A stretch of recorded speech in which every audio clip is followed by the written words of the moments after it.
자, 오늘 그 말씀께 주시는 하나님의 말씀 한번 보겠습니다. 열왕기하 5장 1절부터 14절까지입니다. 열왕기하 5장 1절부터 14절까지 이 말씀으로 어떤 경우에 하나님의 기적을 경험하게 되나라는 주제의 말씀, 하나님 말씀 나누겠습니다.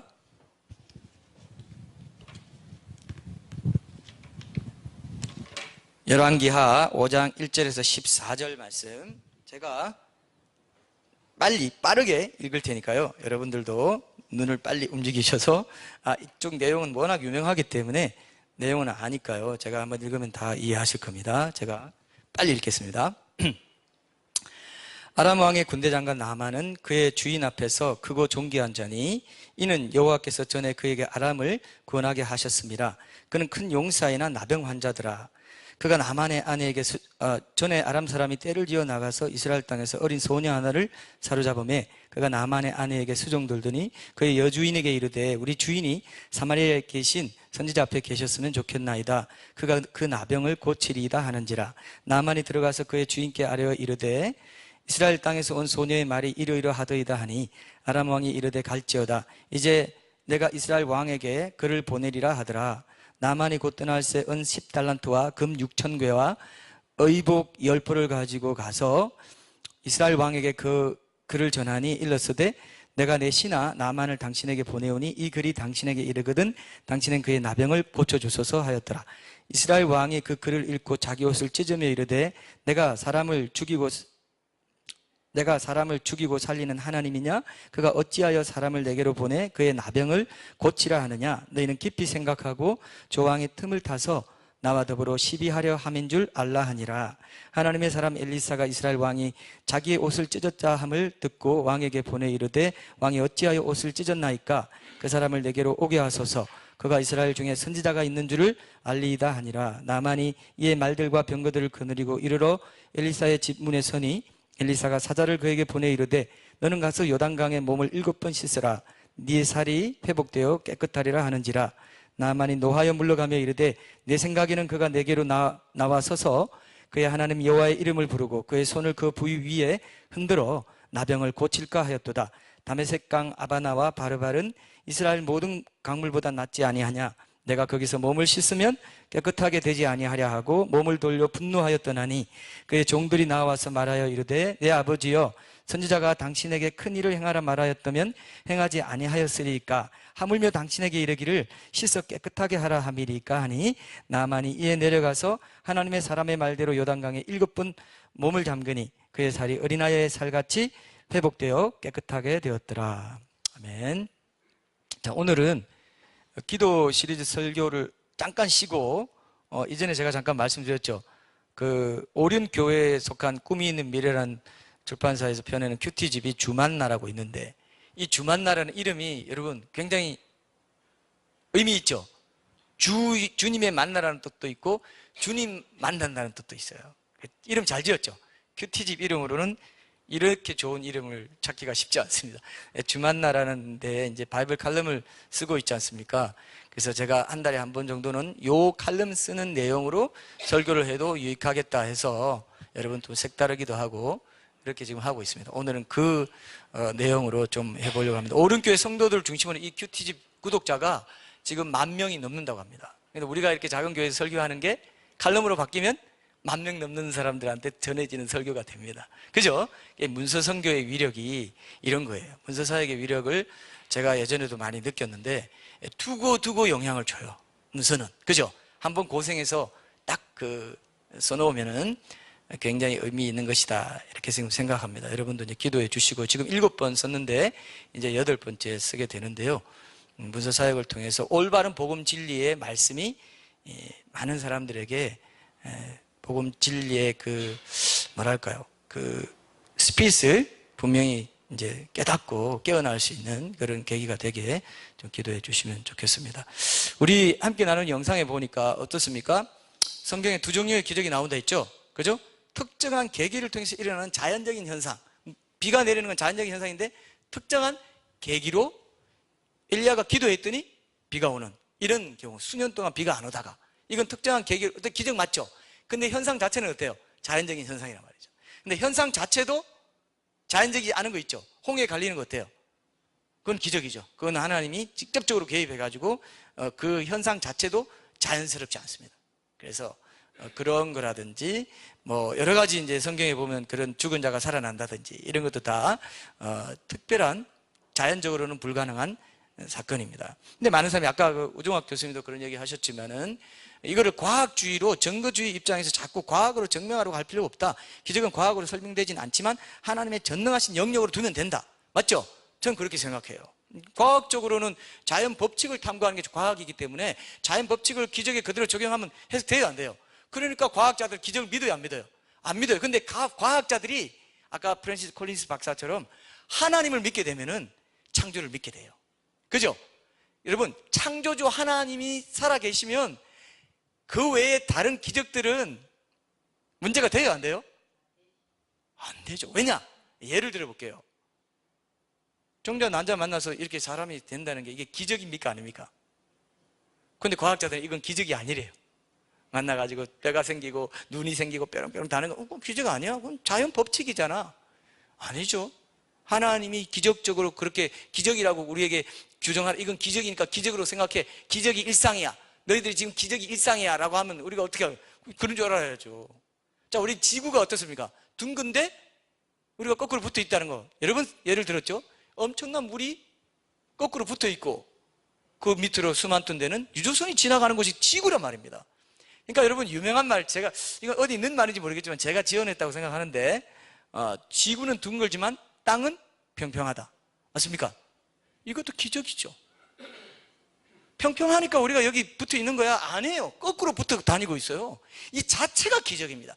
지구와 인간의 존재 자체가 기적인데 그거를 제껴버리고 다른 것만 조그만 거 하나 바다 한번 가른 것 같고 절대로 있을 수 없다 하면 그게 웃긴다 이겁니다. 창조주 하나님을 인정하면 그 믿음의 문제지 과학의 문제로 푸는 게 아니라는 겁니다. 이미 기적적으로 우리가 살아가고 있는데요, 안 그렇습니까? 이미 기적이에요. 우리가 사는 삶 자체가 기적이라고요.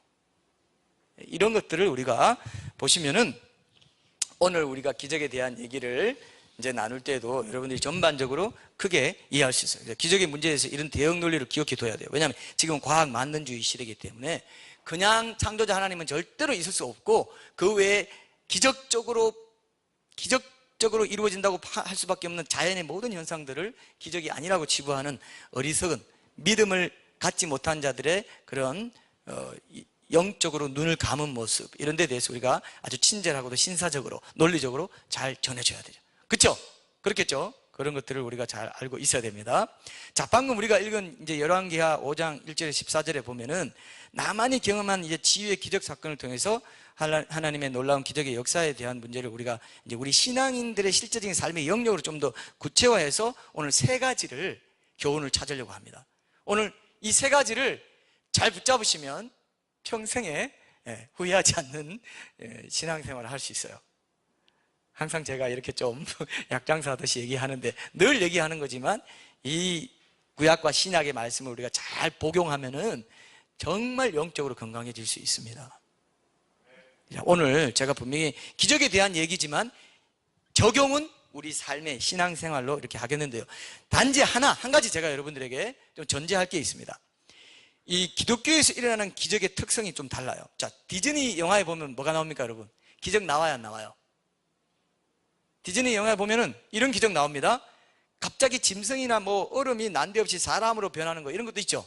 그리고 막 나무가 막 사람처럼 말도 하고 막 걸어다니고 이런 거 봤죠? 못 보셨어요? 애니메이션에 그런 거 많이 나옵니다. 근데 그런 것들은 어떤 거냐면요, 어떤 필연적인 개연성, 어떤 기준이 없습니다. 뭐 동화나 신화에 나오는 기적도 마찬가지예요. 주인공이 특별한 존재라거나 그냥 신기하게 보이는 이런 게 기적으로 나타나요. 근데 성경에 등장하는 기적은 뭐냐면요, 이게 중요합니다. 성경에 등장하는 기적은 그 구조나 성격이 원래 기독교 신앙의 전체적인 구조와 딱 연결되어 있어요. 자, 동정의 탄생이 어떻습니까? 하나님이 이 땅에 사람으로 오셔야 될 때 죄가 없이 와야만 모든 사람을 구원할 수 있는 제물이 될 수 있다. 그렇잖아요, 그죠? 그렇기 때문에 동정의 탄생이 그냥 하나님이 특별한 존재라는 걸 그것만 드러내 주려고 그냥 신기한 존재라는 걸 드러내 주려고 기적이 일어난 게 아니라 기독교의 신앙의 전체 구조와 긴밀하게 연결을 맺는 필연적인 개연성을 가진 기적이라는 겁니다. 그럼 우리 홍해 갈라진 기적은 어떻게 설명할 수 있어요? 자, 내가 이렇게 능력이 많아. 홍해 갈라져. 쫙! 자, 내가 여호와 하나님 얼마나 능력 많니? 내가 특별한 존재 맞지? 이렇게만 하려고 기적을 일으켰다는 겁니까? 아니면은 깊은 뜻이 있다는 겁니까? 기독교 신앙과 굉장히 중요한 뜻이 뭡니까? 세례입니다. 세례. 물 가운데 장사 지낸 거예요. 예수님의 피로, 어린 양의 피로 문설주에 발라가지고 그 장자 죽음을 면해받아가지고 구원을 피로 우리가 구속 제사함을 받는 거, 그 다음에 세례를 받는 거예요. 그 다음에 광야 생활, 그 다음에 가나안 땅 천국에 들어간다. 광야 생활도 뭡니까? 행함 있는 믿음을 우리가 왜 강조해요? 광야 생활에서 엎드러지고 가나안 땅에 못 들어간 사람이 많다고 하니까 그때 만나를 먹고 계속 불기둥 구름기둥으로 하나님과 동행하는 사람을 살아야 되겠죠? 그게 다 불기둥 구름기둥도 여러분 지금 불기둥 구름기둥 있다고 막 하면서 기적이다 하고 하는 사람 봤어요? 지금은 없죠? 지금은 없어요. 그때 일회적으로 영적인 교훈을 담기 위해서 성경이 기록되는 일회적인 계시적인 사건으로 기적을 일으켰다는 것입니다.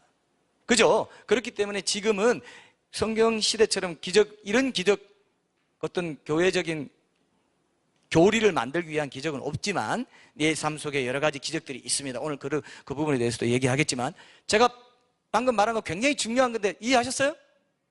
제가 지금 동정녀 탄생 얘기했죠? 홍해 갈라지는 기적 얘기했죠? 이런 게 다 뭐라고요? 기독교 신앙의 핵심적인 진리와 구조가 연결되어 있다 이겁니다. 그냥 디즈니 애니메이션이라든지 이런 데 나오는 그런 신기한 존재 재밌게 보이려고 하는 기적은 성경에 있다 없다? 하나도 없다 이겁니다.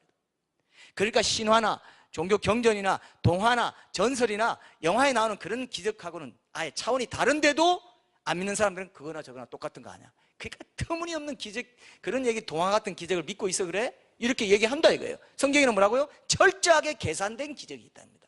이해되시죠? 철저하게 신학적이고 중요한 기독교 신앙의 핵심적이고, 그리고 또 우리에게 두고두고 거기서 기록되게 해가지고 영적으로 교훈을 얻고 영적으로 적용할 수 있도록 그 기적 사건을 담아놓은 것입니다. 이해되시죠? 이게 아주 중요합니다. 오늘 나만이 나병에서 치유받는 것도 마찬가지라는 겁니다. 굉장히 중요한 뜻이 있습니다. 그래서 이 성경에 기록되는 기적의 사건들은 질서 있고 전능하시고 신실하신 하나님의 역사로 이루어졌기 때문에 그분이 그 사건으로 자신의 성품과 뜻을 드러내고자 하는 일관되고도 필연적인 개연성이 있는 기적이라는 거, 흥미 위주의 그런 어떤 이런 게 아니라는 것, 그 전제를 딱 하고 오늘 이 본문을 이제 우리가 보시면 하나님께서 어떻게 우리 삶의 살아가는 신앙의 여정에서 오늘의 기적 이야기를 적용하고 살라고 하시는지, 또 그렇게 실제로 이렇게 적용하라고 세 가지 영적인 교훈을 주실 때 그 교훈을 그대로 따라가면 우리 삶에서도 기적을 체험할 수 있을까요? 없을까요? 있어. 믿습니까 여러분? 별로 안 믿는 분위기가 조금 있습니다. 믿으셔야 돼요. 내 삶에도 이런 세 가지 영적 교훈을 따라가면 나만이 경험했던 그 치유의 놀라운 기적의 역사를 나도 체험할 수 있겠구나. 오늘 이게 주제입니다. 이거 오늘 붙잡아야 됩니다. 세 가지 기억하실 거죠? 자, 첫째는 뭐냐? 첫째, 어떤 경우에, 오늘 우리 설교 제목이 어떤 경우에 하나님의 기적을 경험하게 되는가 하는 것인데, 첫째는 평소에 주위 사람들과 맺은 좋은 관계를 통해서 하나님의 기적을 경험하게 되는 것입니다. 자, 오늘 왜 그러냐 한번 보겠습니다. 1절에 보면, 1절부터 4절까지 보면은 이 사실을 확인할 수 있는데요. 보세요. 아람 왕의 군대 장관 나만은 그의 주인 앞에서 크고 존귀한 자니 이는 여호와께서 전에 그에게 아람을 구원하게 하셨습니다. 그는 큰 용사이나 나병 환자더라.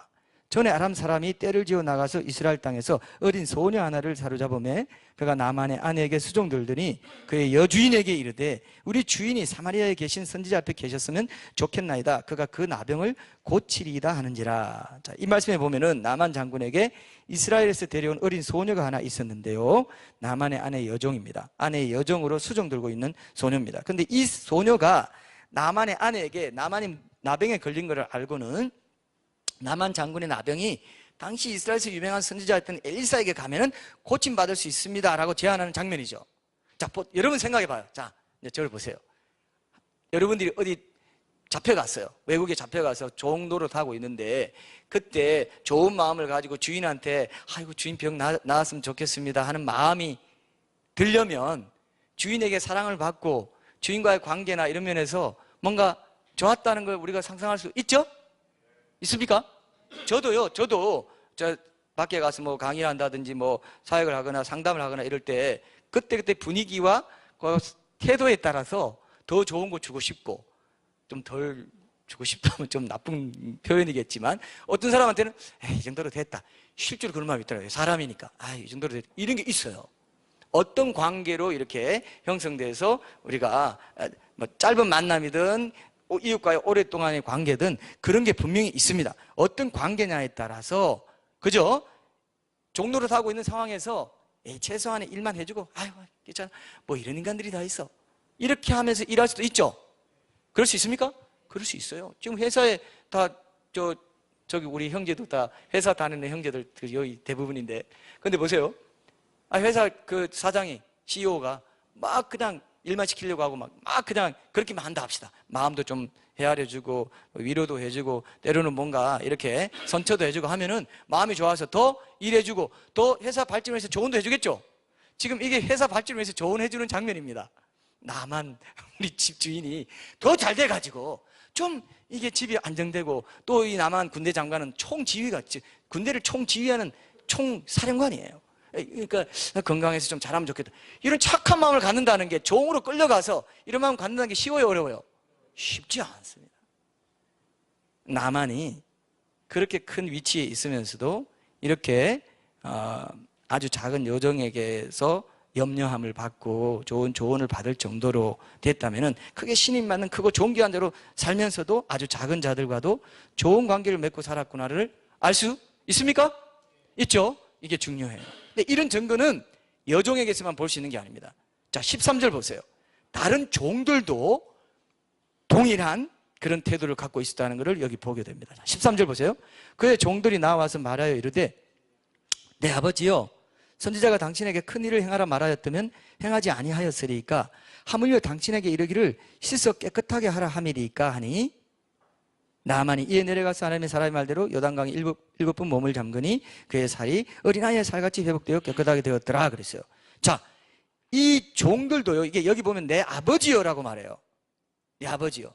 제가 주석에서 확인해 보니까 당시 아버지라는 말을 표현하는 것은 쉽지 않대요. 종들과 주인 사이에 아버지라는 말 안 쓴대요. 친밀감을 가진 이건 특별한 표현이라는 겁니다. 이해되시죠? 고대 당시에 이런 시대가 아니었습니다. 근데 내 아버지요 하면서 친밀감도 표현하고 또 존경과 충성을 표하는 호칭을 불렀다는 것은 그만큼 그죠? 자식도 아닌데 자식처럼 잘 대해줬고 그러면서 충성과 존경을 받는 그런 좋은 관계를 맺고 있던 나만의 일상의 그런 모습을 볼 수 있습니다. 이런 것들을 우리가 영적으로 찾아내야 되는 것입니다. 자, 보세요. 이런 사람을 통해서 그죠? 결정적으로 하나님께서 우리에게 하나님의 기적의 역사를 체험하신 나만이 실망해가지고 그냥 돌아가려고 하는데 결정적으로 또 다른 종들이 여종이 하몬에서도 또 이스라엘까지 오긴 했는데 결정적으로 또 돌아가려고 하니까 또 다른 종들이 와가지고 얘기해 줬어요. 그럼 여러분 보세요. 자, 이게 중요합니다. 우리가 일상에서 관계 맺고 있는 사람들을 통해서 하나님께서 말씀해 주세요. 음성을 들려주시고 하나님의 뜻을 보여주실 때가 굉장히 많습니다. 저는 이걸 경험을 통해서 분명히 말할 수 있어요. 부부관계에서는 아내, 남편 통해서 얘기 많이 해요. 실제로 그렇습니다. 부모 자녀 간에 또 믿음의 대화를 할 때 그런 얘기들이 오갈 수 있고요. 얼마든지 하나님이 그런 또 뭐 교회 안에서 또 목회자가 성도와 상담하는 그런 과정에서라든지 여러 가지로 하나님이 하나님의 사람들을 통해서 하나님 그 마음을 진실하게 가지고 있는 어떤 사람 통해서 일반 은총적으로나 여러 루트를 통해서 그렇게 하는 경우가 분명히 있습니다. 오죽하면 여러분 급할 때는 여러분 발락 이야기 아시죠? 당나귀가 입 열고 말한 적도 있습니다. 오죽하면 자기가 타고 다니던 그 애완 당나귀라고 해야 되나요? 그 당나귀 입을 열어서 말할 정도로 우리 가까이 있는 사람을 통해서 말하는 경우, 상황을 통해서도 말하는 경우가 많아요. 내가 가깝게 자주 경험하는 상황을 통해서도 말하시고 조언을 통해 말해주시고 하나님 뜻을 보여주시고 기도 응답도 그 사람들을 통해서 내게 주실 때가 많습니다. 이해되시죠? 나를 통해서도, 나의 헌신을 통해서도 기도 응답이 이루어지지만 내 주변에 있는 사람들 통해서 그렇게 이루어질 때도 참 많다는 것입니다. 그래서 저도 사역자로 돌아보면요, 그렇게 관계를 잘 맺고 내가 친절을 베풀고 작은 거지만 친절을 베풀고 했던 때 그 일을 통해서 하나님이 정말 좋은 것을 주실 때가 상당히 많았습니다. 특별히 뭐 결혼 안 한 분들은 결혼하는 게 기적이라고 하대요. 그럼 여러분 거기 어떻게 생각하세요? 여성분들 결혼하는 게 기적으로, 내가 어떤 여성 결혼한 직후에 어떤 분이 그런 말 한 걸 들은 적이 있어요. 아, 결혼 안 할 때는 결혼한 커플 보면 막 기적처럼 보여. 어떻게 결혼을 하지? 남자와 여자가 만나서 어떻게 결혼을 하지? 그렇게 생각했대요. 근데 결혼하고 나니까 이제 이런 생각 든다고 하면서 다른 말 하대요. 어떻게 남자 여자 결혼해서 만나서 살지? 잘 살지? 이게 기적이래요. 여러분 좀 아직 이해를 못 하십니다. 하여튼 그렇게 생각하는 분들이 이제 있을 정도로 제가 결혼할 때도 솔직히 여러 과정이 있었지만은 한 가지 제 아내가 이제 좀 이제 일부러 좋게 봐준 거라고 생각합니다만은 그 회사에 있을 때 그 정기적으로 찾아온 가난한 형제를 이제 좀 돕고 몰래 돕고 하는 그걸 우연히 봤나 봅니다. 그때 이제 아내가 저를 신뢰하게 되는 과정이었다라고 예전에 이제 저한테 개인적으로 나중에 말해준 적이 있는데, 생각해 보면요, 오늘 본문 말씀과 빗대어 보면은 그런 결혼의 기적의 역사도 그런 나와 평소에 관계 있는 사람에게 잘해주고 좋은 관계를 맺고 돕고 선한 마음으로 그를 주의 사랑으로 섬길 때 그런 일들을 통해서 하나님이 기적의 역사를 일으킬까요? 안 일으킬까요? 일으킨다는 게 오늘의 분명한 이 컨텍스트에 있다 이겁니다. 굉장히 중요해요.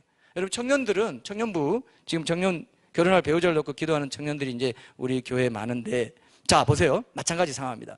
지금 우리 교회 안에 청년부 내에 배우자로 생각되는 지체가 없다 하더라도 그들에게 평소에 잘해 주셔야 될까요? 아닐까요?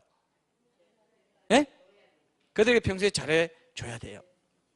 왜냐? 그 사람 통해 한 달이 두 달이 건너서도 어떻게 연결될지 모르고, 또 처음에는 뭐 아닌가 보다 했는데 나중에 또 기일 수도 있는 것이고 여러 가지 변수가 있습니다. 그래서 여러분 평소에 좋은 관계를 맺고 지낸다는 거 굉장히 중요합니다. 여러분 이런 일 있죠? 그 사람 뭐 별로 막 내가 그랬는데 나중에 한 달이 두 달이 세 달이 건너 필연적으로 만나야 될 상황, 엮여야 될 상황 경험해요, 안 해요?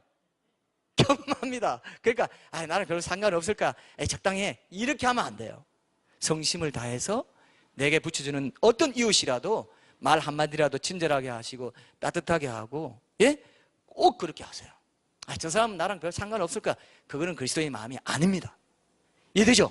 어떤 사람과도 원수지고 헤어지지 마시고 항상 문을 열어놓고 헤어지시고 항상 언제든지 다시 만납시다, 이렇게 하고 헤어져야 돼요. 제가 이거 인생의 노하우입니다. 이거 중요한 겁니다. 이해되시죠? 그리고 우리 교회를 떠나시는 분들도 항상 저는요, 언제든 돌아오실 수 있도록 문이 열려 있으니까 마음이 바뀌어서 또 뭐 이렇게 그립거나 이러면 언제든 오십시오, 항상 그렇게 얘기했습니다. 이해되시죠? 이게 중요한 거더라고요. 하나님이 그런 마음에 축복하세요. 실제로 축복을 하십니다. 이거 믿어요, 안 믿어요?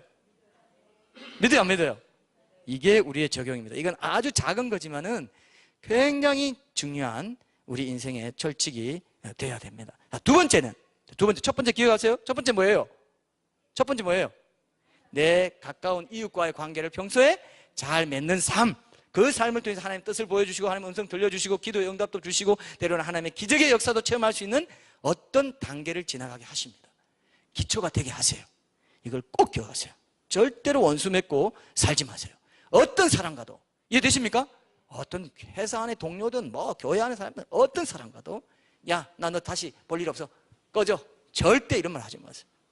내 인생에서 사라져버려, 이런 말 죽음입니다. 그건 하나님이 그걸 축복하시지도 않고, 그러고도 그냥 교회 와서 예배드리고 찬양한다고 하면 하나님이 아이고야 그 작은 소자 좀 돌아봐, 가서 화해해, 빨리 좋은 관계 정상으로 해놓고 와.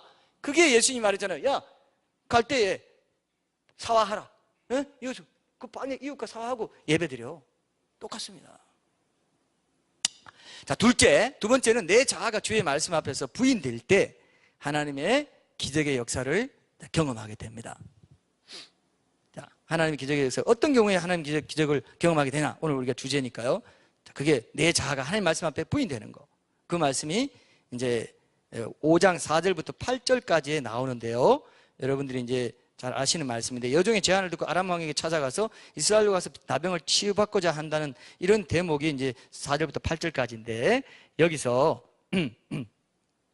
4절, 8절은 제가 다시 읽지는 않겠습니다. 다 얘기를 아시니까요. 자, 그럼 여기에 보면 아람 왕이 공식적으로 이스라엘 왕에게 나만 편을 통해서 친서를 보내면서 마치 이스라엘 왕에게 나만의 나병을 고쳐달라고 하는 내용 아까 나왔죠. 그래서 막 찍고 뭐냐 이렇게 얘기하잖아요. 자, 이게 뭡니까 여러분? 이게 뭡니까?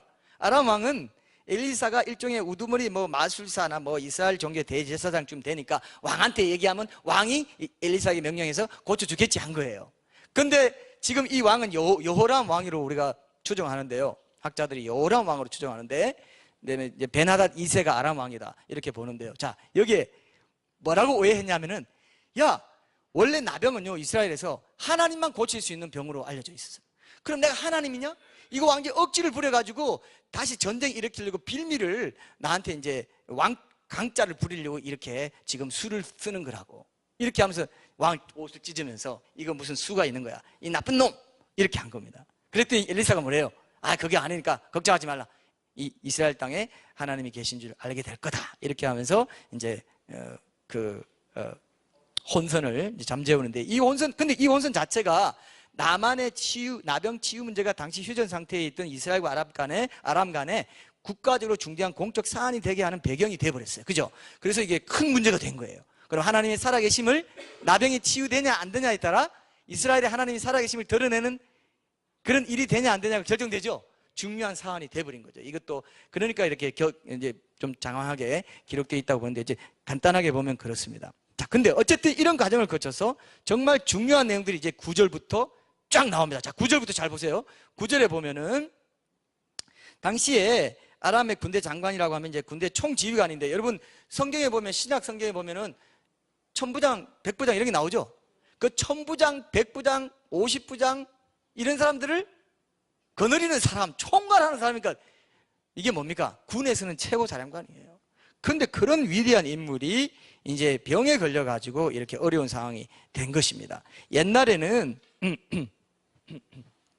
이 나병에 걸려도 그렇게 이제 격리되고 이러진 않았다고 합니다. 그러니까 이렇게 이제 지금 살아갈 수 있었는데 많은 제약을 받는 상황이었어요. 어쨌든 그는 어마어마한 지위를 가지고 있었는데요.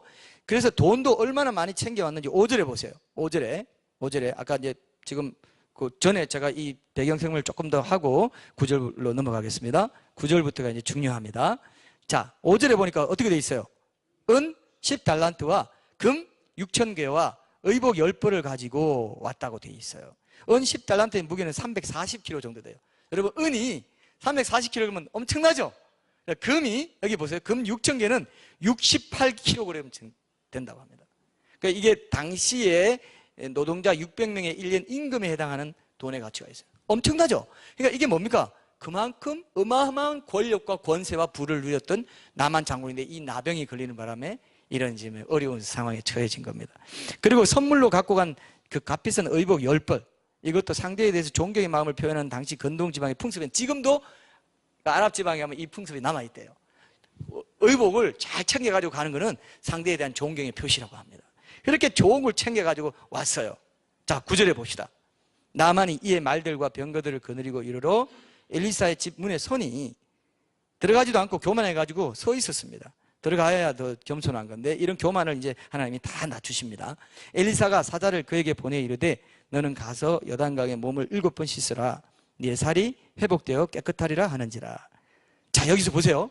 이렇게 거창한 돈 여러 가지 이런 것들 다 가지고 갔는데 엘리사가 그걸 받을 생각도 안 하고 그냥 말만 전해줘요. 하나님의 말씀만 전해줍니다. 하나님의 말씀에 순종하냐 안 하냐에 따라서 기적의 역사가 결정되는 것을 얘기합니다. 자, 근데 여기 중요한 묵상 포인트가 있어요. 하나님의 은혜는 인간이 어떤 값비싼 대가를 치른다 하더라도 얻을 수 있어요, 없어요? 얻을 수 있어요? 절대로 얻을 수 없습니다. 치유도 마찬가지입니다. 인간이 가진 지위나 부나 이런 것을 치유 살 수 있어요, 없어요? 절대로 없어요. 하나님의 기적을 얻으려고 인간이 어떤 것을 하나님께 드린다고 돼요, 안 돼요? 안 되는데 뭐만 된다? 하나님의 말씀에 믿음으로 순종하는 것은 그것만이 유일한 은혜의 원천이 된다는 겁니다. 은혜를 내가 누릴 수 있게 하는 축복의 통로가 된다는 겁니다. 이게 오늘 굉장히 중요합니다, 여러분. 말씀이에요, 말씀. 말씀을 어린아이처럼 순전하게 순종하느냐 안 하느냐, 이게 오늘의 가장 중요한 핵심 포인트라고 할 수 있습니다. 근데 그렇게 찾아왔을 때 대단한 사람이라도 되는 것처럼 막 밖에 나가가지고 대대적으로 맞이하고 이럴 수 있잖아요. 근데 그래요, 안 그래요? 사자를 보내가지고 코빼기도 안 보여? 기분 좋을까요, 나쁠까요? 엄청 자존심 상합니다. 여러분, 이럴 때 있어요, 없어요? 뭐 어떤 걸 이렇게 잘해보려는데 엄청 자존심 상하게 되는 있죠? 그때가 중요해요. 그때 내 기분으로, 내 생각, 뭐야? 날 이렇게 대우해? 엄청난 축복의 문이 닫혀버려요. 이런 경우 있어요, 없어요? 있습니다. 날 이렇게 대우, 내가 그래도 밖에서는 이 정도로 이런 사람인데 교회 안에 와가지고 그런 생각 하잖아요. 축복의 문이 닫혀버립니다. 그때 하나님 말씀이면 내가 듣겠습니다. 말씀해 주십시오. 이런 사람은 어때요? 기적의 역사를 체험하게 됩니다. 여러분, 이해되시죠? 이게 맞습니까? 틀립니까? 맞습니다, 여러분. 자존심이 확 깎여요. 나를, 이게 나와요. 교회 안에서 그렇다니까, 교회 안에서. 나에게 이런 말을 해? 나를 이래 취급해? 이게 올라와요. 그때 꺾지 않으면요, 그 사람은 그걸로 끝까지 가버립니다. 하나님의 말씀으로 치유받을 수 있는, 기적의 역사를 경험할 수 있는 축복의 통로를 열 수 있다, 없다? 못 열어요. 반드시 이 교만 깎이는 거, 겸손케 만들고, 이런 뭔가, 뭐 속에서 이렇게, 뭐야, 이게 있어요. 근데 그게 잘 생각해보면 하나님의 말씀의 건강한 말씀이에요. 그걸 듣고도 기분이 나쁜 거예요. 그럴 때는 꺾어야 돼요. 근데 그 사람이 뭐 잘못해서 기분 나쁜 거는 풀어야 되겠지만은, 하나님의 말씀을 하는데 분명히 원리가 맞는데 그래도 난 자존심 상해. 그럴 때는 어떻게? 바짝 엎드려야 된다 이겁니다. 네가 그 은혜의 원리 아니야 그거? 네가 많이 값비싼 거 가져와가지고 하나님 은혜를 살라고? 아니야. 은혜는 빵원, 돈 하나도 필요 없어. 단지 중요한 건 이거야. 이걸 보여주게. 너가 먼저 깎여라 이겁니다. 자, 이게 바로 눈여겨봐야 될 제목입니다. 우리가 하나님의 기적의 역사를 체험하기 위해서 반드시 거쳐야 할 게 뭐냐면요, 저도 이런 걸 많이 경험했는데, 나를 낮추시더라고요. 하나님 말씀에 굶주리게 하고, 말씀이면 되겠습니다. 하나님 말씀해 주십시오. 그 말씀이면 내가 살 수 있습니다. 이런 마음이죠. 수로보니게 여인이 또 마찬가지죠. 그죠?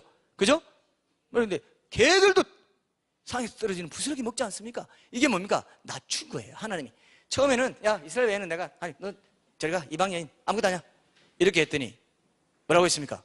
그럼 개들도 상에서 떨어지는 부인의 상에 때는 부스러기 먹지 않습니까? 지금 나만처럼 낮추는 과정입니다.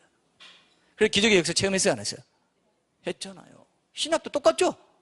반드시 낮추는 과정이 있습니다. 이해되세요? 반드시 낮추는 과정이 있어요. 그래서 지금 우리에게도 꼭 마찬가지입니다. 내 교만을 꺾게 하고 아주 의도적으로 낮춤을 받는 이상하게 그런 시간이 있어요. 왜 이러지? 기분, 떨쳐버리고 싶어. 난 여기서 끝내버리고 싶어. 이런 생각이 꼭 듭니다. 시험이 찾아와요. 뭐야 이거? 이거 조심해야 돼요. 분명히 하나님의 원리 맞게 이렇게 상황에 대해서 그렇게 말이 들었는데도 불구하고 반감이 생길 때, 그건 내가 꺾어야 될 내 육신적인 요소입니다. 이해되죠? 이거 꺾어야 돼요. 이걸 뛰어넘는 자가, 교회도 제가 그동안 쭉 이렇게 목회를, 아주 일천한 목회 경험이지만, 제가 짧게 단상도 썼지만, 반드시요, 한두 가지씩은 큰 시험이 오더라고요. 교인들마다. 그래가지고, 뭐야 이거? 내가 이렇게 취급당해? 아니면 이런 게 꼭 있어가지고, 그렇게 올 때, 그런 시험이 올 때, 말씀을 기준으로 딱 붙잡는 사람은 정착하고, 그렇지 않고 자기 자존심 딱 세우고, 뭔가 인간적인 생각하는 사람은 떠나더라고요. 맞습니까? 기억하세요. 그래서 현대판 철로역정이 따로 없다. 시험이 왜 그렇게 많은지. 예? 그죠? 낮추는 과정이에요. 공동체니까 낮춰야 돼요, 안 돼요? 공동체 맞추려면 내가 낮아져야 되죠. 내 장점, 내 특기, 내가 예전에 쭉 해왔던 그런 걸로만 공동체에 들여내밀려고 할 수가 없어요. 그것도 아름답게 은사로 사용되겠지만, 기본적으로는 낮추더라고요. 낮춰요. 하나로 만들고 있어. 그게 그 소재입니다. 가루를 만들어 가지고 있죠. 가루를 만들어 재물 드리는 게 공동체입니다. 소재라는 게 가루로 만들어 버려요. 성경에 다 있죠. 영과 구절 다 있죠. 성경에 있는 전체적인 흐름 속에 이 말씀이 있다는 걸 안다면 이 세 가지 영적 교훈을 우리가 진리로 받아들일 수 있어야 되겠죠? 꼭 기억하십시오. 굉장히 중요한 뜻이 있습니다. 그래서 하나님 뜻대로 하나님의 기적의 역사를 체험하려면 하나님께서 지금 우리 자신 또한 낮추시는 과정을 반드시 경험하게 한다는 거 꼭 기억을 해야 돼요. 바로 그 과정을 통과해야 기적의 역사를 체험할 수 있다는 거죠. 근데 자 보세요. 만약 나만이 큰 용사로 계속 승승장구하는 사람으로만 살고 중도에 이렇게 나병 환자가 되는 비참한 문제에 직면하게 되지 않았다면 하나님의 기적의 역사를 체험할 기회가 있을까요, 없을까요? 우리 삶에도 지금 고난과 어려운 문제가 있고 안 풀리는 문제 있죠. 계속 끈적끈적대고 하는 문제 있죠. 그 문제 붙잡고 있어야 돼요. 그 문제 붙잡고 하나님 앞에 인내하고 있어야 돼요. 나를 낮추는 과정이구나. 하나님이 이런 과정이 끝나면 하나님의 때의 타이밍에 맞게 기적의 역사를 체험케 하시겠구나. 믿어야 됩니까? 안 믿어야 됩니까? 이걸 믿어야 돼요. 이해되시죠?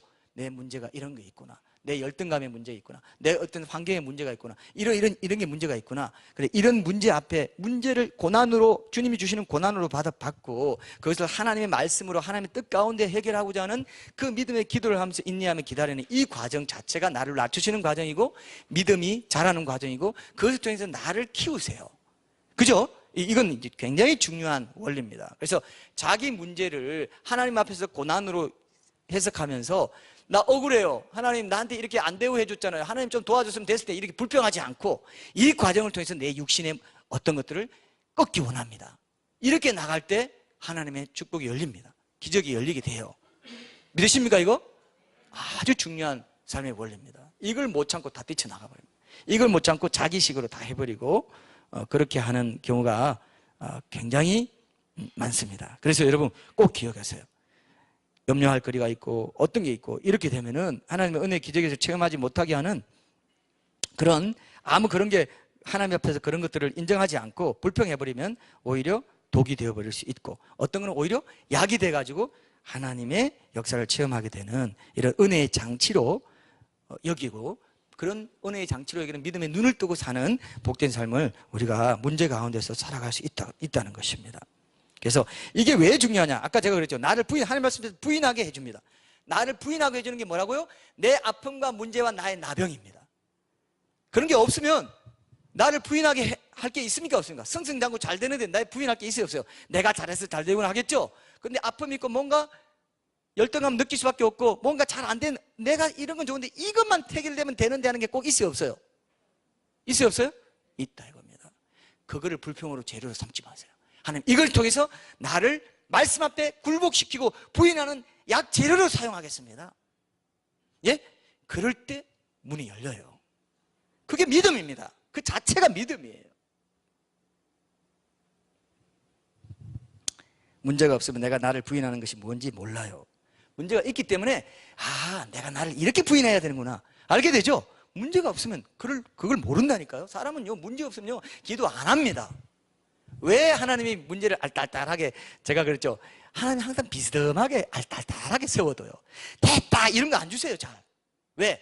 됐다 하면 기도 안 하고 교만해지고 게을러지고 하니까 알딸딸하게 문제가 있게 만들어요. 그래서 계속 엎드려 기도하게 하고 하나님께 의지하게 만드는 하나님의 은혜의 장치를 우리가 보는 눈이 있어야 돼요. 그래서 시편 119편 71절에 보면 고난당한 것이 내게 유익이라 이로 말미암아 내가 주의 율례들을 배우게 되었나이다 이렇게 말하잖아요. 근데 나만이 어떻습니까? 10절부터 12절까지 보면 이렇게 자기를 부인해야 되는 과정을 제대로 통과했습니까? 아닙니까? 처음에 못했어요. 왜? 그게 나오죠. 내 생각, 자신의 생각을 의지하면서 불신 가운데 머뭇거리면서 자기 생각대로 하려는 모습 보여줘. 10절부터 12절 한번 보겠습니다. 엘리사가 사자를 그에게 보내 이르되 너는 가서 요단강에 몸을 7번 씻으라. 내 살이 회복되어 깨끗하리라 하는지라. 나만이 노하여 물러가며 이르되 내 생각에는 이게 중요한 거예요. 내 생각에는 그가 내게로 나와 서서 그의 하나님 여호와의 이름을 부르고 그의 손을 그 부위 위에 흔들어 나병을 고칠까 하였도다. 다메섹강 아람에 있는 그죠? 아람의 수도죠. 시리아죠. 지금 시리아입니다. 다메섹강 아바나와 바르발은 이스라엘 모든 강물보다 낫지 아니하냐? 내가 거기서 몸을 씻으면 깨끗하게 되지 아니하랴 하고 몸을 돌려 분노하여 떠나니 이렇게 떠나면 어떻게 돼요? 끝나는 거예요. 그냥 나병을 평생 안고 살아야 됩니다. 근데 이렇게 떠난 사람이 있다 없다? 있다 이거예요. 있다 이거예요. 여기 보면은 나만은 자신의 선입견을 토대로 한 자기 생각을 있는 그대로 이제 드러냅니다. 11절에 내 생각은 이런 말이죠. 여기 보면요, 자신이 엘리사의 손을 그의 나병의 부위에 흔들어 고쳐줄 거라 생각했다. 이 말은 뭐냐면 당시 고대 건동지역에 유행했던 주술적인 행위입니다. 상처가 있으면 거기 막 손을 흔들어 가지고 이런 이제 신들의 그런 능력을 빌려서 한다고 하면서 주술적인 행위가 이렇게 자기 익숙해져 있던 상식, 자기 경험, 그죠? 이 생각을 하나님 말씀 앞에 버려요, 안 버려요? 버려요, 안 버려요? 안 버립니다. 내가 살던 곳에는 다 이런 식으로 다 엘리사도 하는 사람 엘리사도 와서 그렇게 할 줄 알았더니 내 상식에 맞게 어떻게 좀 움직여 줄 줄 알았더니 말로만 하고 말이야. 그 7시 야 다메섹 강이 훨씬 더 좋아. 요단 강은 여러분 천천히 흐르고요, 깊고 진흙이 많아가지고 혼탁했다고 합니다. 그러니까 근데 그 다메섹 강들은요 굉장히 깨끗하고 맑고 크고 좋은 강들이에요. 두 개다가 다 실제로 지금도 강이 있습니다. 지금 이름도 새로운 이름이 있어요. 그러니까 그게 더 좋다. 이것도 상식이죠. 야, 그것도 동물 같은 데 가서 또 그 강이 더 좋아. 이게 상식이죠. 내 생각에는 이게 굉장히 뿌리 깊게 잠겨 있습니다. 아닌 것 같으면서도 다 보면요 자기 경험, 자기 상식, 자기 기준, 자기 취향 따라가게 돼 있더라고요. 이게 얼마나 꺼지는지 아세요? 죽을 때까지 붙어 있습니다. 하나님의 온전한 기적의 역사를 진리 안에서 자유함을 체험치 못하게 하려고 뭘 이용하느냐? 상식을 이용합니다. 내 경험을 이용하고 내 취향을 이용하고 내 기준, 취존이라고 하죠. 취향 존중, 취존대로 하기 원해요. 죽을 때까지 가요. 이게 절대 만만치 않습니다. 내 생각에는 이게 좋은 것 같은데 하나님 이렇게 하라 하네. 하나님 뜻이라 하면 사람들이 이렇게 생각합니다. 자, 하나님 뜻, 야, 너 하나님 뜻대로 안 해서 그래 고생하는 거야. 아니에요. 하나님 뜻대로 한다는 게 어떤 생각 가지고 있는지 아세요? 하나님 뜻은 내가 편한 길인 줄 알아요. 사람들이 다. 하나님 뜻이 반드시 편한 길이기만 합니까? 아니에요. 고생하는 길일 수가 있습니다. 그게 더 많아요, 성경에 보면. 근데 다 때려치우고 그건 다 내 생각이 더 좋고 하나님 뜻도 갖다 붙이기 좋은 거 그 길을 가려고 하는 거죠. 그 가봤자 그건 긁어보면 꽝이 나오는데 그 길로 맞다고 가는 거예요. 왜? 성경의 말씀 기준이 없으니까. 이해되십니까? 말씀 기준으로 가야 돼요. 나를 부인하고 십자가 지고 내를 따라 했는데 나를 부인하는 게 이게 내 취향, 내 경험, 내 상식 내려놓는 거거든요. 내가 부인되는, 그래서 하나님 말씀 앞에 부인할 때 하나님의 기적을 체험하시고, 두 번째 굉장히 중요한 원리가 됩니다. 성경에 있는 원리입니까? 제가 지어낸 원리입니까? 성경에 있잖아요. 신구약 성경에 다 이 얘기를 하고 있지 않습니까? 그래서 여러분 굉장히 중요합니다. 자기 생각으로 내 삶의 문제를 당장은 해결돼요. 근데 그것을 통해서 영적인 가치를 누리지 못합니다. 제 경험입니다. 이거는 내가 경험, 내 상식 다 해가지고 어떤 문제를 해결했다 합시다. 기도하고 하나님께 상의하고 말씀 묵상하면서 어떤 말씀 주실지 음성을 기다리는 과정 없이 내가 다 문제 내면 내가 다 해결했어요. 근데 그 해결한 결과가 있습니다. 근데 그 결과가 영적인, 하나님께 기뻐하고 항상 기뻐하고 음성에 감사하고 시장 기도한다거나 주님을 주인으로 더 깊이 사모하게 되고 믿음이 자랐다거나 이런 효과는 볼 수 있다 없다? 없습니다. 그건 없어요. 거기는 없어요. 그러니까 매일 문제 해결하는데 육신적으로만 해결하는 거예요. 됐다, 우리 잘 됐어 하는데 내게 하나님이 주시는 기쁨은 없고 평안은 없습니다. 믿음은 안 자랐어요. 그 일을 통해서. 어떤 고난이 있으면 믿음이 자라는 방향으로 그 문제를 해결하려고 하는 거, 기도 가운데 묵상 가운데 하는 말씀의 인도를 받고 음성을 들으려고 하는 그 사람은 작은 문제를 해결한다 할지라도 그걸 통해서 믿음이 자라지만은 큰 문제를 해결해도 육신적으로 해결하는 사람은 영적으로 자라는 열매는 없습니다. 성품의 열매도 안 맺혀요. 이해되세요? 이게 중요합니다, 여러분. 허송세월 이제 하지 마세요. 시간이 별로 없어요. 언제까지 허송세월 할 겁니까? 이런 원리 딱 적용해야지. 오늘 그래서 우리가 매일 묵상 이게 중시하잖아요. 오늘 정해야지. 오늘 어떻게 이걸 내가 오늘 이게 하나 순종하는 걸 통해서 이 말씀 내가 살아내야지. 이러면서 자꾸 주고 그런 거거든요. 자아가 부인되는 거거든요. 그래서 우리는 핵심이 큐티라고 하지 않습니까? 아직도 큐티의 중요성을 잘 모르고 에이 그냥 작은 교회니까 큰 교회가 그렇게 또 말하라 하면 또 권위가 있는데 작은 교회 목사가 막 방방 뜨면서 해야 됩니다 이러니까 아이고 별로 예? 꼭 해야 돼요. 아이 별로 있겠어. 그 말씀 교회 이름은 그 말씀 교회 이름은 그 말씀 교회지 그 말씀이 날 밥 먹여줘 문제를 해결해줘 해줘. 이러고 사는 거예요. 얼마나 그게 생과 사를 영원히 가르는 중대한 갈림길인 줄을 모르는 겁니다. 육적인 방법을 선호하지 마시고, 내 생각에는, 내 취향에는, 내 경험에는, 내 상식에는 이럴 줄 알았어, 이렇게 생각하는 것들을 이제 죽여가야 돼요. 그게 자기 부인입니다. 그죠? 막연히 자기를 부인하고 내 십자가를 따르라면 막연하잖아요. 근데 여기 보니까 내 생각 죽이는 게 나를 죽이는 겁니다. 나를 부인하는 거예요. 내 취향 죽이는 거, 내 상식, 나는 원래 이래 왔어, 내 기질은 원래 이래, 난 이렇게 살아왔어, 앞으로 이렇게 살 거야, 하나님 뭐라 하든 내 기질대로 할 거야, 내 하고 싶은 대로 해, 난 이건 못 꺾어. 예? 하나님 말씀이 있어도 난 이건 못 꺾어. 예, 그렇게 살아봐요. 문제는 해결될 겁니다. 잘 살 거예요. 잘 살 수도 있어요. 근데 공허합니다. 평안이 없고, 살면 살수록 이루어지는 게, 영적으로 이루어지는 게 없어요. 그대로 성품은 그대로고, 불평하고, 어떤 하나님 앞에 감사하지 못하고, 그죠? 평안을 누리지 못하고, 늘 상황에 좌우되고, 환경에 따라 왔다 갔다 하고, 환경에 좌우되는 그리스도인이 되어버립니다. 문제가 진정으로, 왜? 문제가 진정으로 해결되면 내가 해결되는 거거든요. 내가 부인될 때 문제가 진정으로 해결되고, 어떤 환경 가운데서 내가 해결됐기 때문에 자유함을 누리는 것이 하나님이 진정으로 원하는 하나님 뜻인데, 환경만 자꾸 좋게 해달라는 것, 그게 하나님 뜻인 줄 알고 있습니다. 그죠? 육신적인 그리스도인의 특징입니다. 환경만 잘 되게 해달라는 것, 그게 하나님 뜻인 줄 알아요. 안 해요? 하나님 뜻대로 살 때 고난. 저도 이렇게 교회를 섬기고 하나님 뜻대로 교회 섬기고 개척했더니 얼마나 고생을 많이 했는지. 이거 하나님 뜻이 아닌가? 내가 왜 이렇게 고생하지? 왜 이렇게 정말 죽도록 이렇게 얻어 터지는 기분이 들까? 예? 이게 뭐야? 안 했으면 난 이렇게 고생 안 하는 건데. 그때 하나님 뜻 아닙니까? 아니, 내가 부인되고 있더라고요. 아, 그렇지. 내가 좋아하는 건 내려놔라는 거구나. 이건 또 내려놔라는 거구나. 사람들한테 인기 얻으려고 하는 이런 마음 내려놔라는 거구나. 아, 이것도 우상이었구나. 저것도 우상이었구나. 이걸 알게 되더라고요. 자기 부인 되는 거죠? 교회 개척한 거 좋은 거죠? 별로 동의 안 하십니까, 여러분? 좋은 거더라고요. 정말 좋은 거더라고요. 이건 천국에서 최고의 좋은 상을 받는 길 중에 하나구나. 이걸 알았어요. 멀리 선교 안 나가도 이게 선교 현장이구나.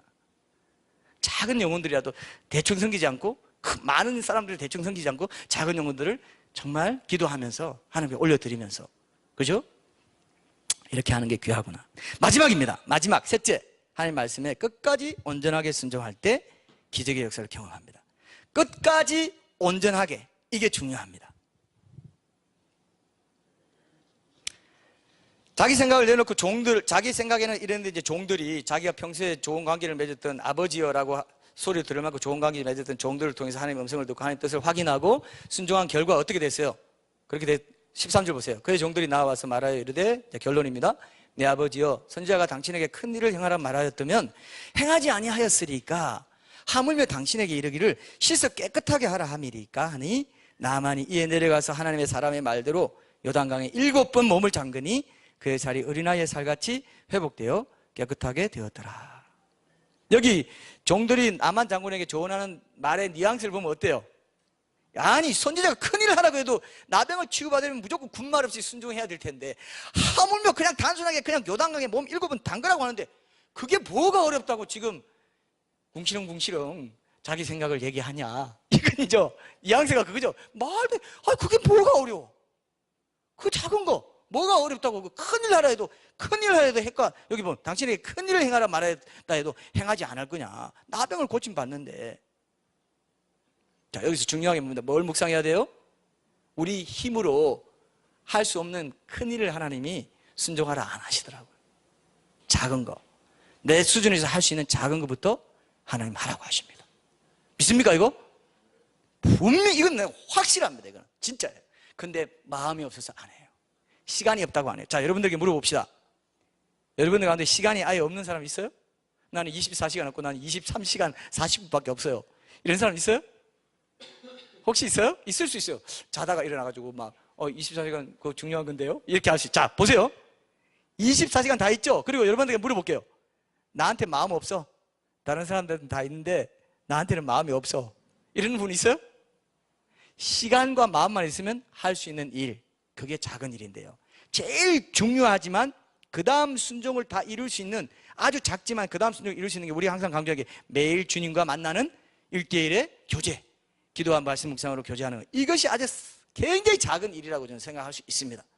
그죠? 생각할 수 있어요. 근데 이거를 시간과 마음만 잘 활용하면 누구나가 다 순종할 수 있는, 여기에서 큰 순종이 나오고 지속적인 어떤 순종이 나오고 굉장히 중요한 영적인 성취를 이룰 수 있는데도 사람들은요, 이거 안 하더라고요. 죽어도 안 해요. 그러니까 그 다음 단계가 안 됩니다.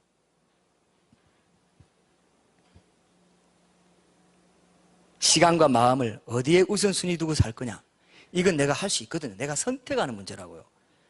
사람들 시간 없다 해도요, 자기 할 거 뭐 이렇게 자투리 시간 해서 뭐 하는 건 다 합니다. 다 하더라고요. 마음이 안 가고 시간을 우선순위에 안 두니까 못하게 하는데, 그걸 방해하는 자가 누구냐? 사탄이. 그건 끝까지 그것만은 하지 마라 그럽니다. 제가 여러 번 얘기했죠. 그것만은 하지 마. 그럼 내가 너를 노략질할 수 있고 갖고 놀 수 있어. 속일 수 있어. 큰일을 행하야 돼. 큰일 하라고 안 하지 않습니까? 작은 일 하지 않습니까? 그거 하면 기적의 역사를 체험할 수 있다는데 그거 안 한다는 말입니까? 그 얘기 아닙니까 지금? 그 정말 30분이든 10분이든 20분이든 하나님과 깊이 대화하는 시간, 하나님 얼굴을 구하는 시간 가지라고 하는데, 아, 나 공부하고 하는데, 나 누구 사업하는데, 일하는데, 나 시간 없어. 마음만 급한 거죠. 마음 급한 게 시간 없다는 의식으로 나타나는 거예요. 그게 염려입니다. 근데 그걸 어디서 잡을 수 있느냐? 기도와 말씀에서 잡을 수 있다 이겁니다. 그러면 시간이 많아요. 시간이 많아요. 없는 것 같은데 내 마음이 조급해가지고 시간이 없었던 거지, 물리적으로 딴 데는 시간 많이 쓰고 산다고요. 우선순위가 안 잡히니까 시간 없고, 염려거리 많고, 문제 있고. 사탄은 그렇게 장난한다니까. 야, 이렇게 문제 많이, 너 그렇게 지금 기도할 시간 있어? 다른 사람도 아직 경영서 있고 자기 개발서 있고 지금 공부하고 있고 난리야. 너 지금 예배 드릴, 여기 주일에 와서 예배 드릴 수 있어? 안 그러겠어요? 한다고요. 예배 드리고 있으면서도 여러분 마음이 염려가 있고, 빨리 오셔야 되는데, 이러면 하나님이 또 기뻐하지 않는다는 거 아시죠? 이게 작은 거예요.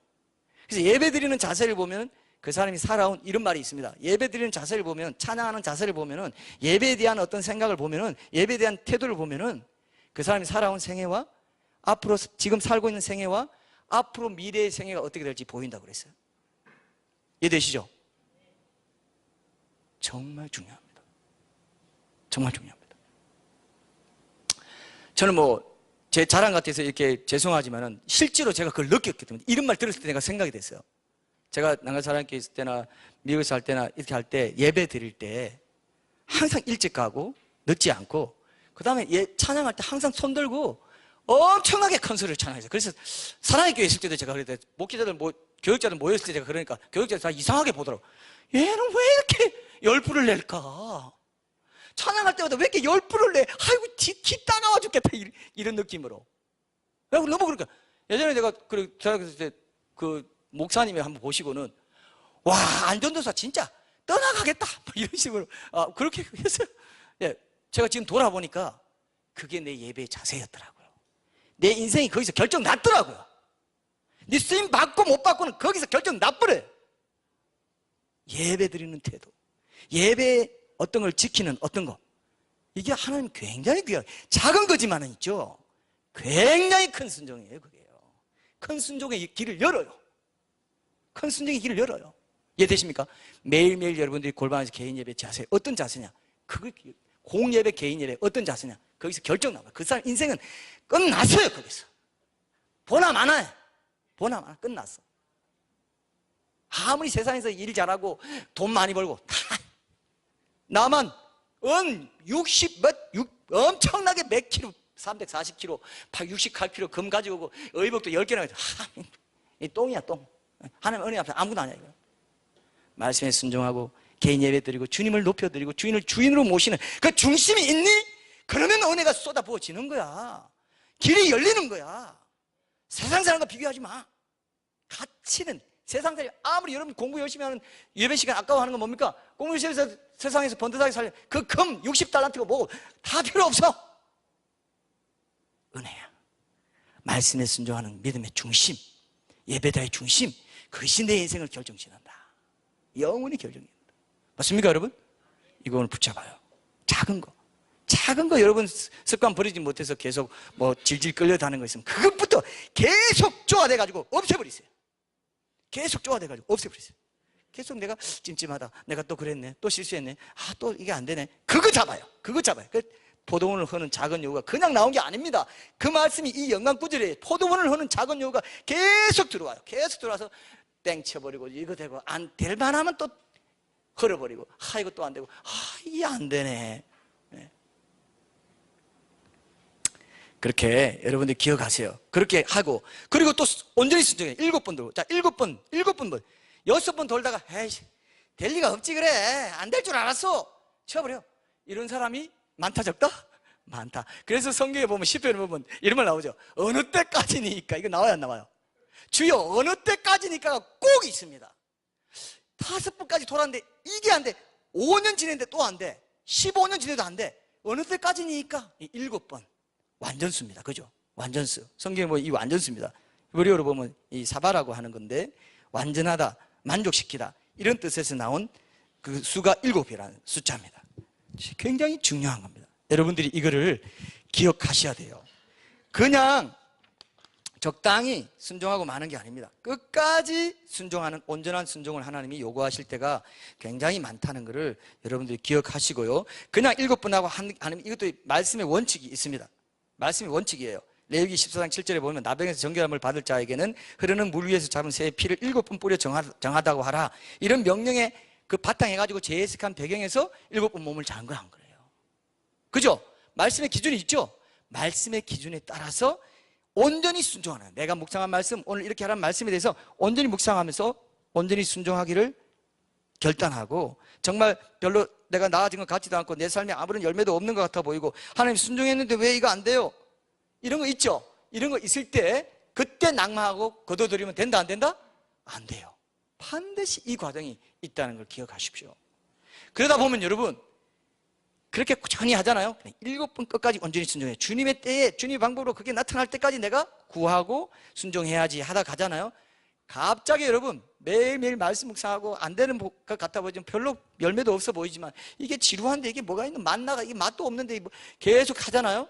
나중에 영적인 역치 현상이 일어나가지고 정말 어떤 걸 경험하게 되는 그런 간증이 많아요. 이해돼요? 계속 꼬물꼬물 가는 그 길로 가는 사람, 타협하지 않고 그 길을 가는 사람 나중에요 어떤 역치 현상을 경험하게 된다고 저는 믿어요. 여러분 믿습니까 이거?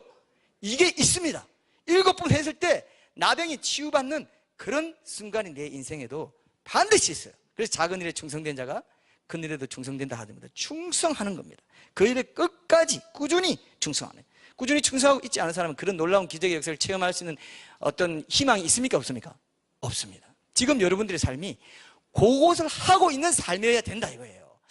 아직도 어떤 작은 일을 순종할까? 이 일일까? 저 일일까? 그것만 생각하는 사람이 그것만 평생 생각하다 그것만 하다 가는 사람도 있어요. 하나님이 딱 보여주시는 거 확실하잖아요. 그것부터 하면 되는데 기도와 말씀 시간 정해놓고 한다든지 개인 예배 공개 뭐 이런 거 한다든지 그걸 착실히 하는 그걸 통해서 하나님이 역사를 일으키시는데 항상 이거는 사람들이 보기에 작아 보이고 별로 뭐 드러나지도 않는 일이니까 이건 좀 제끼고 이거 할까 저거 할까 이 소용없습니다. 이건. 그죠? 꾸준히 7번 다 될 때까지 그렇게 충성하는 이 세 가지를 여러분도 기억하시고 우리가 큰 용사이나 나병 환자라 한 것처럼 우리 다 문제를 갖고 있어요. 다른 사람들에게는 잘나 보이고 뭐 대단해 보여도 뭔가 약점, 연약함을 다 갖고 있습니다. 그 연약함을 저는요 우리 일상생활 속에서 하나님의 기적은 바로 그 연약함을 이겨내가는 내가 강건해지는 그것이 하나님의 기적이 아닐까 생각하고 그렇게 생각할 수도 있습니다. 그래서 내가 진리 안에서 자유함을 얻고 참된 기쁨과 평안, 범사에 감사할 수 있는 영적인 실력을 갖추는 것 이것이 하나님의 기적일 수 있다면 그죠? 아까 세 가지 주위 사람과의 좋은 관계 맺는 거 나를 부인하는 거 내 생각에는 내 취향, 내 기질을 내려놓는 거 그 다음에 순종하되 끝까지 작은 일부터 끝까지 온전히 순종하는 7번까지 순종하는 이런 삶을 결단하는 여러분들 되시기 바랍니다. 우리 찬양하고 마치겠습니다. 결단을 마치겠습니다.